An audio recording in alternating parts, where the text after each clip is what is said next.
ప్రియమైన వారులారా, మీ అందరికీ నా హృదయపూర్వక వందనాలు. వాక్యం చదువుకుందామన్నా. రోమీయులకు రాసిన పత్రిక 11వ అధ్యాయం ఇక్కడ 7వ వచనం. అలాగైనా ఏమగును, ఇశ్రాయేలు వెదికినది ఏదో అది వారికి దొరకలేదు, ఏర్పాటు నొందిన వారికి అది దొరికింది.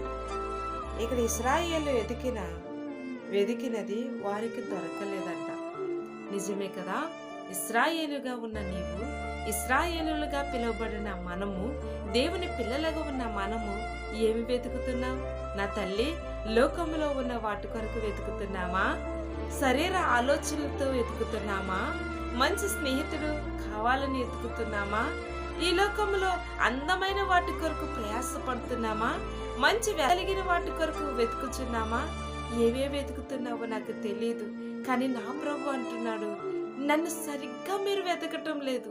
సులాంబతి ఎతికింది ప్రాణప్రియుడు కొరకు, కానీ సంత వీధులలో దొరకలేని సమయంలో ఎతికింది. ఇక్కడ సమయం ఉంది, నువ్వు వెతుకుతున్నావు, కానీ వేటిని వెతుకుతున్నావు? మంచి నమ్మకమైన స్నేహితుడు ఈ లోకంలో ఎవ్వరూ లేరు నా తల్లి. నమ్మకమైన స్నేహితుడు లోకంలో ఉన్నదాన్ని నువ్వు వెతుకుతున్నావు చూడు, అది పెంటని దేవుడు అంటున్నాడు. మరి నువ్వు వెతకవలసిన వాడిని ఎందుకు వెతకటం లేదు?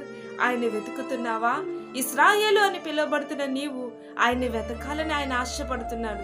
ఆయన వెతుకుదామంటే చిన్న ప్రార్థన, నా ప్రభువా, ఈ లోకంలో వేటినో వెతుకుతున్నాం, అవి మా సొంతము కాదు, మాకుతో రావు. రాని వాటి కొరకు మేము ప్రయాసపడితే క్షమించు.